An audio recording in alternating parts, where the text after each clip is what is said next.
I paid someone to adopt my daughter. They brought her back the same night. The Calderon family stood on my doorstep at midnight holding Maya's hand and looking like they'd witnessed something that shattered them. Mrs. Calderon's expensive silk blouse was torn at the shoulder, and Mr. Calderon had a bleeding scratch across his left cheek that he kept touching with shaking fingers. Maya stood between them in the yellow dress I'd put her in that morning, her dark curls still perfect in the braids I'd woven before driving her to their house 6 hours ago. She was 9 years old with brown eyes that never seemed to focus on anything, and a smile that came at inappropriate moments. Mr. Calderon pushed the envelope containing my $15,000 back into my hands and said in a voice that kept breaking that they couldn't keep her, that I'd lied about everything, that Maya had seriously injured their son, and they were taking him to the emergency room as soon as they left here.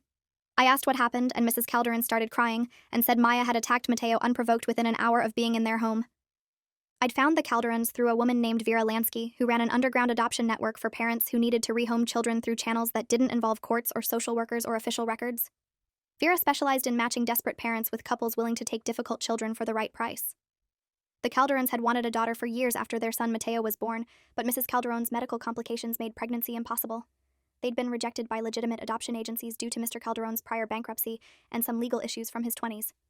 Vera had assured me they were good people who'd give Maya stability and opportunities I couldn't provide. I'd paid Vera's fee of $8,000 plus the $15,000 the Calderons requested to cover legal costs for creating new documentation.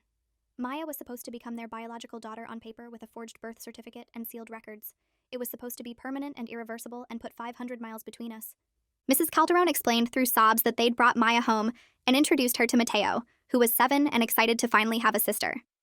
They'd left the children alone in the playroom for 30 minutes while they unpacked Maya's things.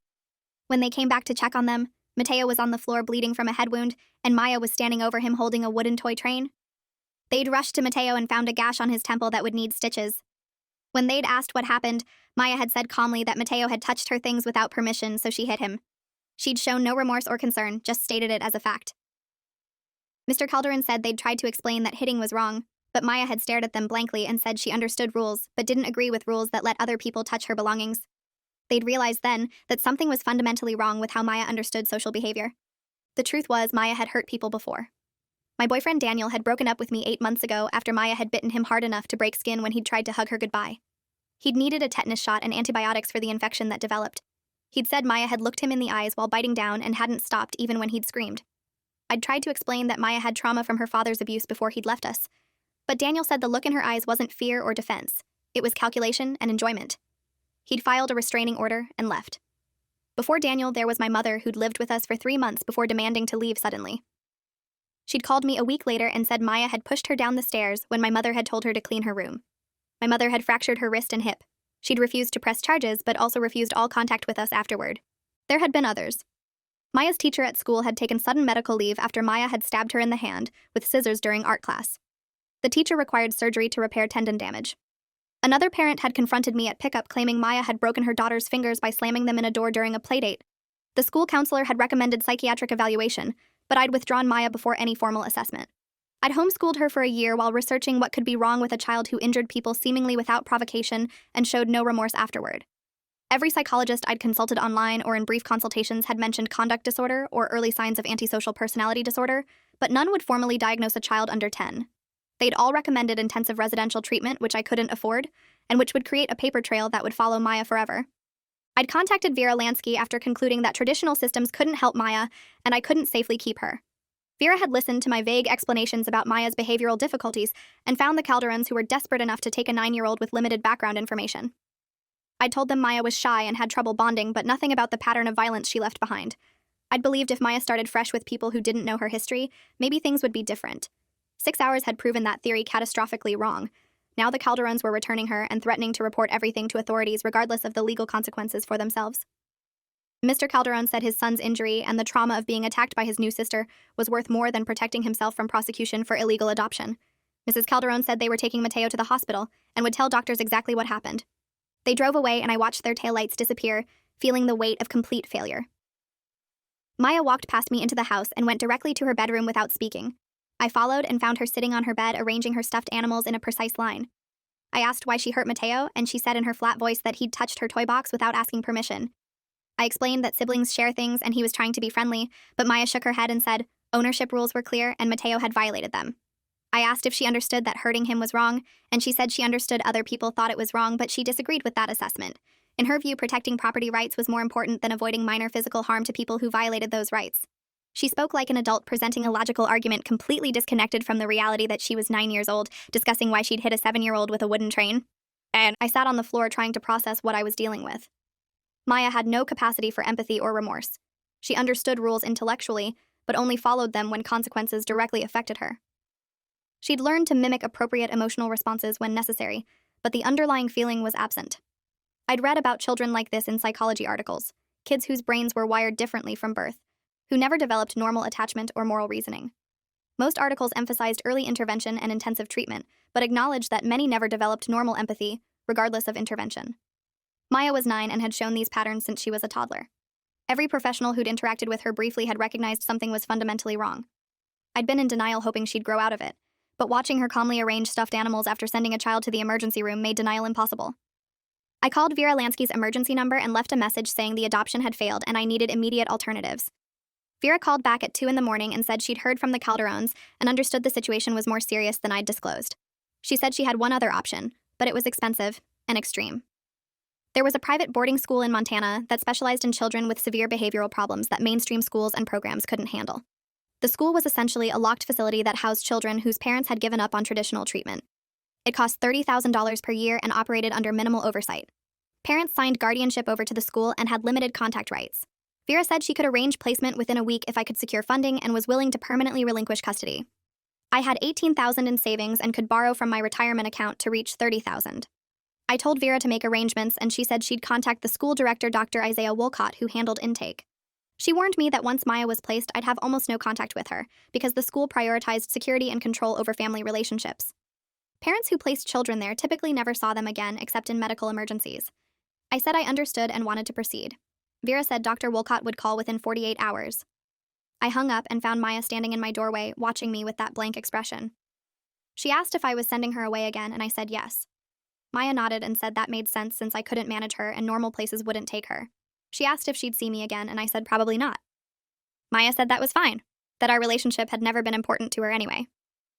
Dr. Wolcott called the following evening and asked detailed questions about Maya's history and behavior. I explained everything, including the violence, the lack of remorse, the inability to form attachments, the failed treatments. Dr. Wolcott listened without interruption, and when I finished, he said Maya's profile matched other students at his school. He specialized in children with severe conduct disorder and antisocial traits who'd exhausted other options. His facility provided structure, consequences, and isolation from society while these children matured. He was honest that most never developed normal empathy, but some learned to control their behavior well enough to function in society eventually. He said the cost was $30,000 annually with no refunds and no family contact for at least 2 years. After that, I could request supervised visits if Maya's treatment team approved. I agreed to all terms and wired the money that same night. 2 days later, a transport team arrived to collect Maya. They were 2 women in professional attire who showed credentials from Dr. Wolcott's school and explained the transport process. Maya would travel in a specialized vehicle designed for transporting high-risk juveniles. She'd be restrained for safety during the 10-hour drive and monitored constantly. I signed custody transfer documents that looked official, but later realized were probably worthless forgeries.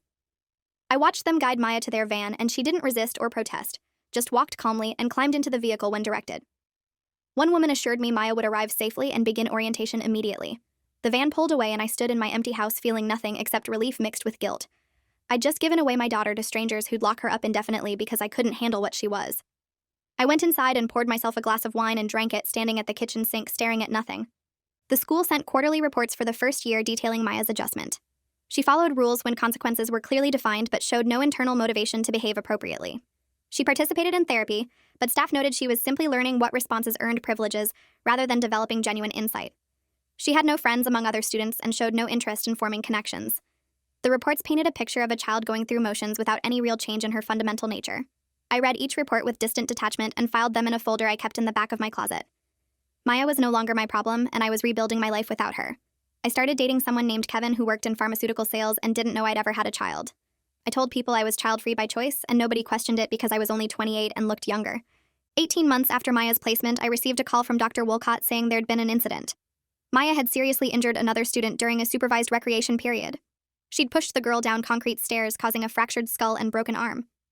When staff had questioned Maya, she'd said the girl had been standing in her way and refused to move, so Maya had moved her.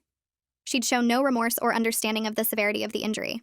Dr. Wolcott said they were transferring Maya to a more secure unit within the facility and extending her placement indefinitely. He said honestly that children like Maya rarely left his school before age 18, and some remained in adult psychiatric facilities afterward if they continued to pose a danger. He asked if I understood Maya would likely be institutionalized for most of her childhood, and possibly longer.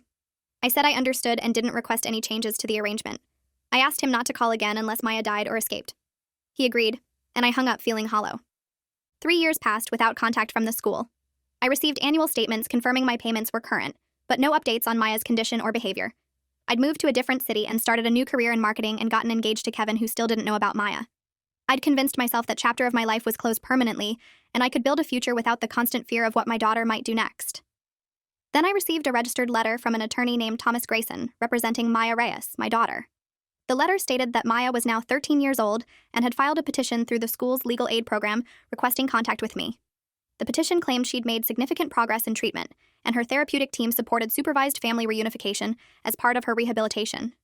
The letter requested I respond within 30 days indicating whether I'd agree to participate in family therapy sessions. I ignored the letter and blocked Thomas Grayson's phone number when he called repeatedly over the next 2 weeks. I told Kevin I was getting spam calls from a debt collector and changed my number completely.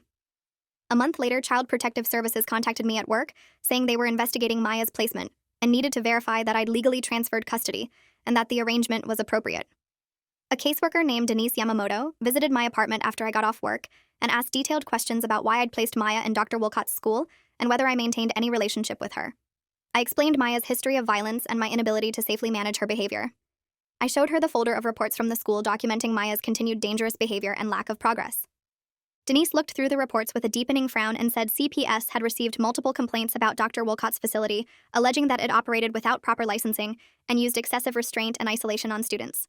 They were investigating whether children placed there were being properly cared for or were essentially imprisoned without adequate oversight. She asked if I'd ever visited the facility or verified the credentials of staff members. I admitted I hadn't because I'd wanted distance from Maya and had trusted Vera Lansky's assurances that the school was legitimate.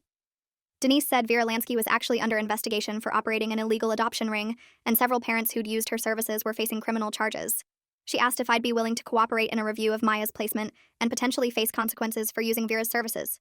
I told Denise I'd signed custody transfer documents and whatever happened at the school was no longer my responsibility. Denise said legally I was still Maya's parent, and the custody transfer documents weren't enforceable under state law. Private agreements to relinquish parental rights without court involvement were void. I was still legally responsible for Maya, and could face charges for abandonment or for placing her in an unlicensed facility that might be abusing her. She said CPS was offering me an opportunity to cooperate in transitioning Maya to a legitimate placement, or I could face legal consequences including potential jail time.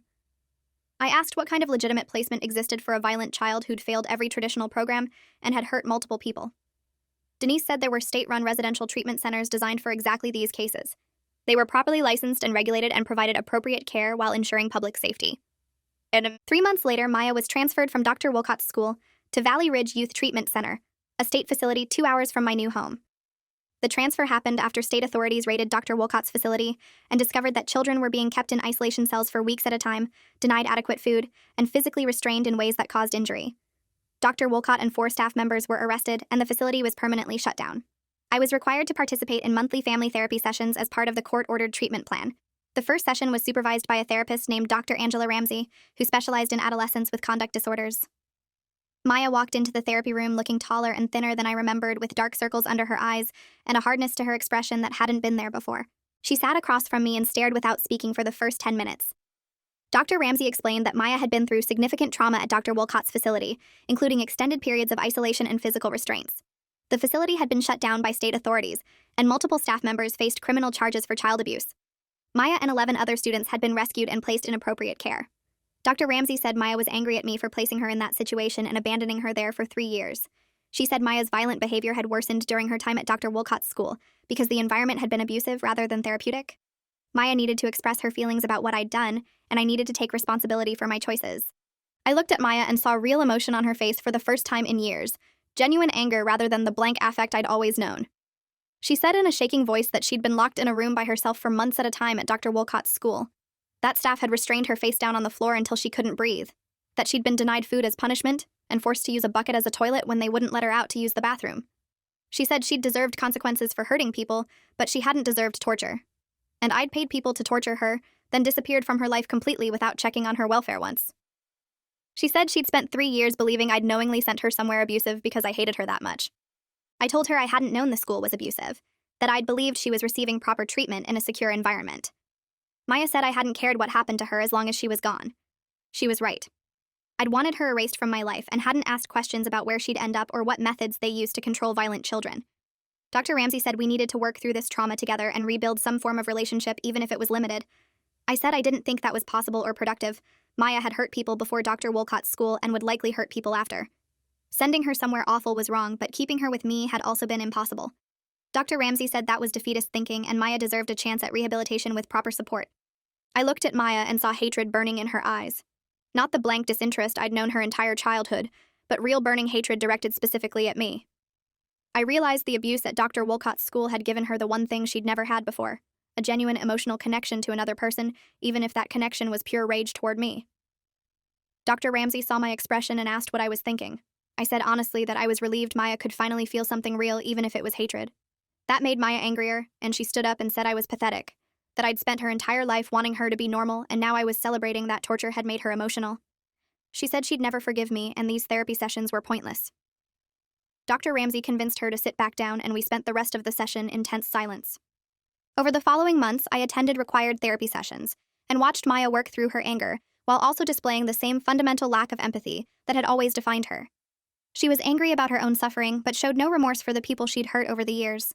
She viewed herself purely as a victim of my abandonment, but didn't connect that to the fact that she'd made living with her impossible through constant violence toward anyone who came near her.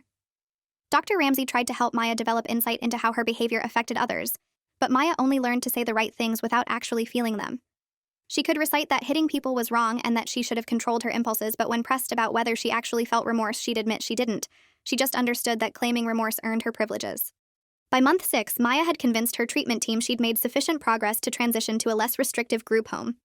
She'd be living in a supervised residential setting with 5 other teens and attending public school with support services. I objected during the placement meeting, saying Maya was good at mimicking progress without actual change, but the treatment team overrode me. They said Maya had a right to step down placement after demonstrating behavioral control for 6 months.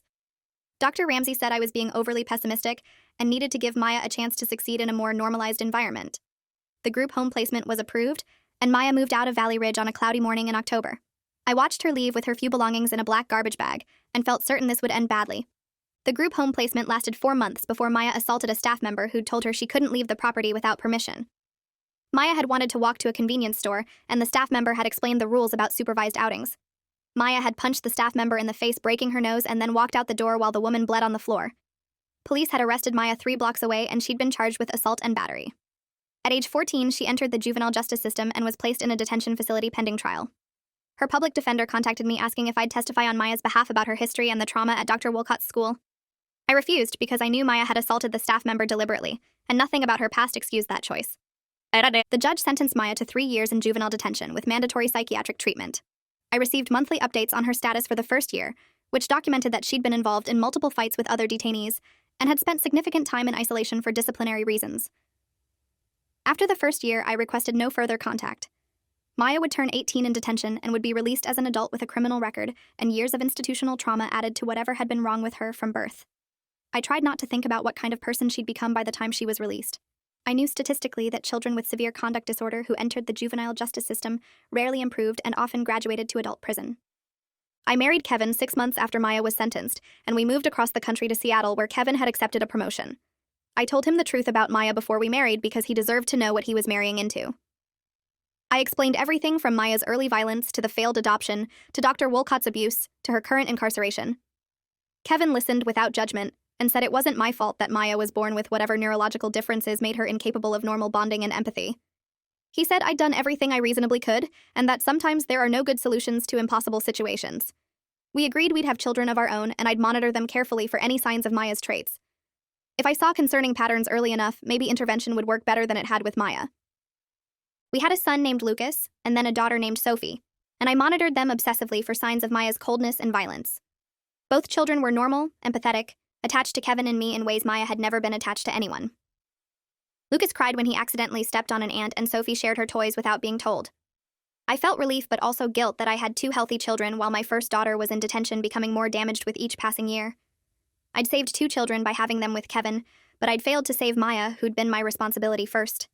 Kevin would find me sometimes staring at Lucas or Sophie with tears in my eyes, and he'd know I was thinking about Maya and what she could have been if her brain had been wired differently. When Maya turned 18, the state sent notification that she'd been released from custody and was living in a transitional housing program for former juvenile offenders. They included her contact information in case I wanted to reach out, and also warned that she'd been classified as high risk for reoffending based on her institutional record. I threw the letter away and didn't tell Kevin it had arrived. I didn't want Maya anywhere near our children or our life.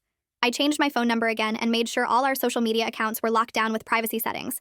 I told myself Maya would move on with her own life and never try to contact me since she'd never shown any attachment to me anyway.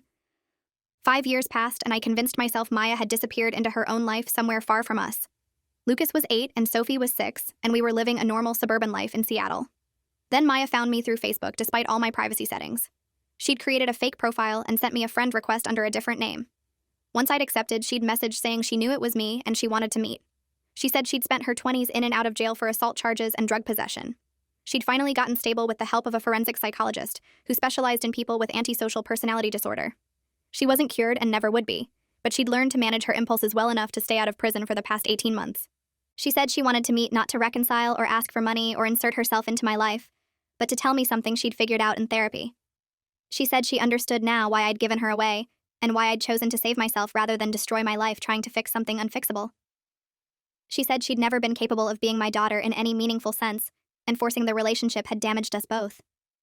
She said she forgave me not because forgiveness meant anything to her emotionally, but because intellectually she recognized I'd done what I'd needed to do to survive having her. She said she wanted to meet once so we could both acknowledge the reality of what our relationship had been, and then we'd never contact each other again. I agonized over the decision for 2 weeks. Kevin said it was my choice, but he was concerned about Maya learning where we lived or trying to meet our children. I decided to meet her in a public place during daytime with Kevin knowing exactly where I was in case something went wrong. I met Maya at a coffee shop downtown 6 months after her initial message. I barely recognized the 28-year-old woman sitting at a corner table. Maya looked tired and hard in ways that had nothing to do with age. Her hair was cut short and dyed black, and she had a scar across her left eyebrow that looked like she'd been hit with something. She wore jeans and a plain t-shirt and sat with her back to the wall, watching everyone in the coffee shop with calculated awareness. She explained that she worked in data entry for a company that hired people with criminal records and lived alone in a studio apartment. She took medication that helped with impulse control, but didn't change her fundamental nature. She said she'd spent years angry at me, but anger required energy she didn't have anymore. She'd contacted me to close the loop, to confirm that we were both better off apart, and that what I'd done by trying to give her away had been understandable, even if the execution had been terrible. I asked if she still hurt people, and she said honestly that she did when they provoked her, but she'd learned to choose situations where provocation was unlikely. She worked from home most days and avoided social interaction and had a criminal record that served as strong motivation to maintain control, because one more assault charge would send her to prison long term. I asked what kind of life that was, being completely alone and avoiding all human connection. Maya said it was the only life she was capable of living without causing harm. She said her therapist had helped her accept that she'd never have relationships or family or the normal markers of a successful adult life. She'd never feel love or real happiness or the emotional connections that motivated most people. She experienced life as a series of logical decisions about minimizing negative consequences while pursuing basic survival.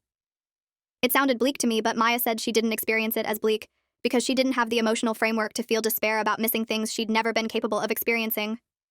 She was neutral about her existence, and that was as good as it would ever get for her.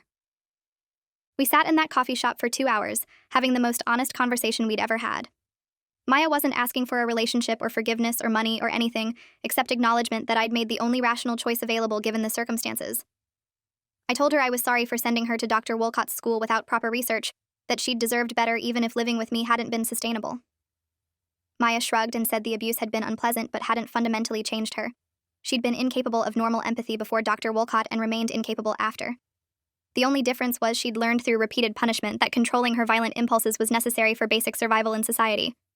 She asked if I had other children, and I hesitated before admitting I had 2. Maya said she wouldn't try to contact them or insert herself into my family. She understood that exposing normal children to someone like her would be harmful and pointless. She said she'd wanted to meet me this one time to tell me that I'd made the right choice prioritizing my own survival, and that I shouldn't carry guilt about failing to save her, because she'd never been savable. Her condition was hardwired from birth, and no amount of love or proper parenting would have changed that. She stood to leave and said she wouldn't contact me again because there was no point. We weren't mother and daughter in any real sense, and pretending otherwise benefited neither of us. I watched her walk out of the coffee shop and get into a beat-up car that looked like it barely ran. She drove away, and I sat there for another 30 minutes trying to process what had just happened.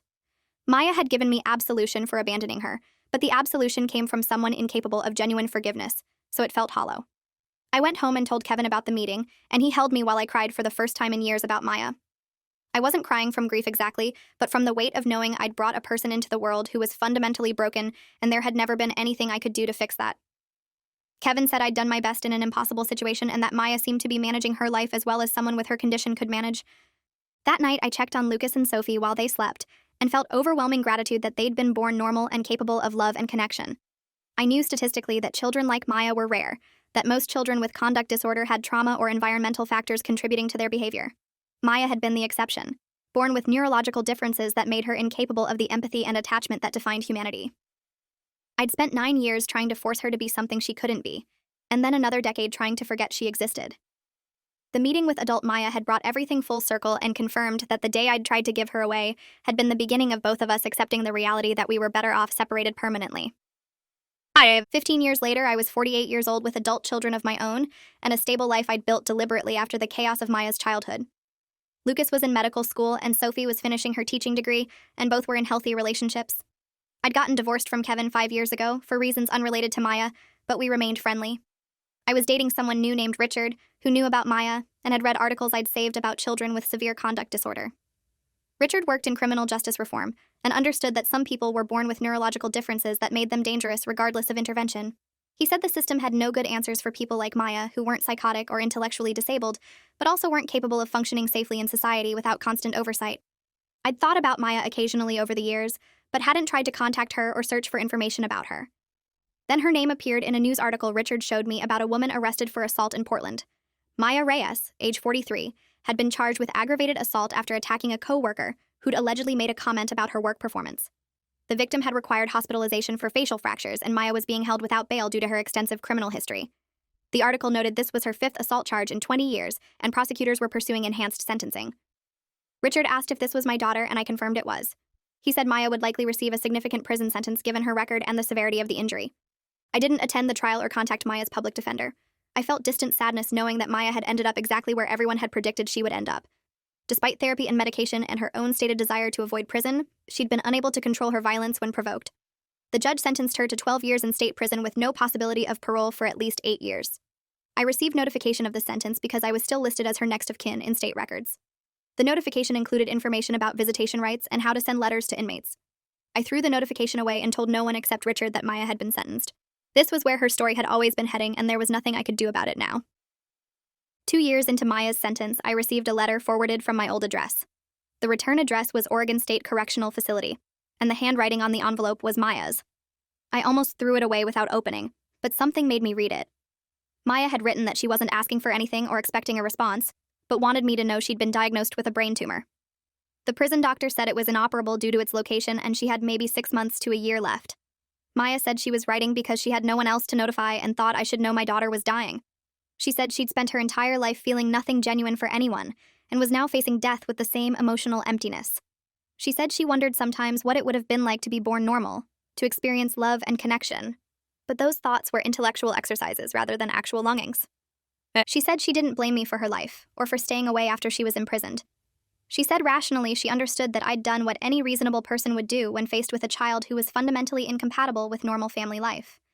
She said she hoped I'd managed to build a good life and that my other children had turned out normal. She said she wouldn't write again and I shouldn't feel obligated to respond or visit. She was telling me as a factual notification, the way you'd inform someone that a distant relative had died. She signed the letter with just her name, no terms of affection or closing sentiments. I read the letter 3 times and then filed it in the folder with her old school reports and court documents. I told Lucas and Sophie about Maya for the first time that evening. They were 28 and 26 and had never known they had an older half-sister. I explained everything from Maya's birth through her violence, through my attempt to give her away through her current imprisonment and terminal illness. Lucas was horrified and Sophie cried. They asked why I'd never told them, and I said I'd wanted to protect them from the knowledge that they could have been born like Maya, that genetics were arbitrary and they'd gotten lucky while she hadn't. Sophie asked if I was going to visit Maya before she died, and I said I didn't know. Lucas said I should go so I wouldn't regret it later. Sophie said Maya probably wanted to see me even if she couldn't articulate that want in a normal way. I flew to Oregon 3 weeks later and drove to the correctional facility where Maya was housed in the medical unit. I went through security and was led to a visiting room designed for inmates with medical conditions. Maya was brought in wearing prison scrubs and looking skeletal. The tumor had affected her mobility, and she moved slowly with a guard helping her to the chair across from me. We sat separated by a table with a guard watching from the corner. Maya looked at me without expression and said she was surprised I came. I said Lucas and Sophie had convinced me I should. Maya asked about them, and I showed her photos on my phone. She looked at the pictures of her half-siblings without visible emotion and said they looked happy and normal.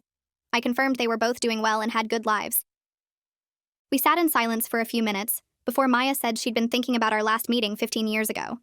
She said she'd told me then that I'd made the right choice, and she still believed that intellectually. But spending time in prison had shown her what happened to people like her when society gave up on them completely. She said the prison system was full of people with untreated personality disorders and neurological problems who'd been discarded by families and institutions.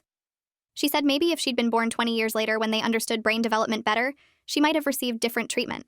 Or maybe she'd still have ended up exactly here because some problems were unsolvable regardless of intervention. She said she didn't know, and it didn't matter now because she was dying anyway. I asked if she was in pain, and she said the tumor caused headaches, but prison medical gave her enough painkillers to make it bearable. I asked if she was afraid of dying, and she said no, because she'd never been afraid of anything in the normal sense. She experienced the concept of death as an abstract endpoint, but without the emotional weight most people attach to it. She said dying would be a relief from having to manage her impulses constantly. She'd spent 43 years controlling violent urges and maintaining enough behavioral control to avoid being permanently institutionalized, and now she could stop trying. I told her that sounded exhausting, and she said it had been, but she'd had no choice if she wanted any autonomy at all. The guard said we had 5 minutes left, and Maya asked if I'd handle her body after she died. The prison would cremate her at state expense, but someone needed to claim the ashes or they'd be disposed of in a mass grave. I said I'd claim them, and asked if she had any preference for what I did with them. Maya said she didn't care, that she'd be dead and wouldn't have opinions about anything anymore. She said to do whatever was easiest for me. I promised I'd scatter her ashes somewhere peaceful, and she nodded without reaction. The guard came to take her back to the medical unit, and Maya stood slowly. She looked at me one last time and said, "Thank you for coming." I said I was sorry things had turned out this way, and she said outcomes were just outcomes, neither good nor bad.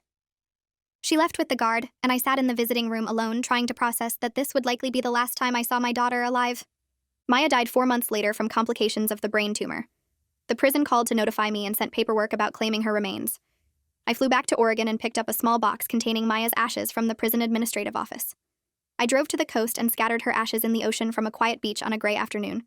I stood watching the waves carry the ashes away and felt a strange mix of relief and grief. Maya had been born wrong through no fault of her own or mine. She'd lived 43 years struggling to exist in a world designed for people with empathy and emotional connections she'd never possessed. She'd hurt people and been hurt and ended up in prison where she'd died alone. Nothing about her story was fair or just or offered any satisfying moral resolution. It simply was what it was, a tragedy of biology and circumstance that no amount of intervention had been able to prevent. I drove back to the airport and flew home to my normal life knowing that Maya's story had finally ended and I could stop carrying the weight of wondering what had become of her. Thanks for watching till the end. Make sure to subscribe and like to not miss the next story.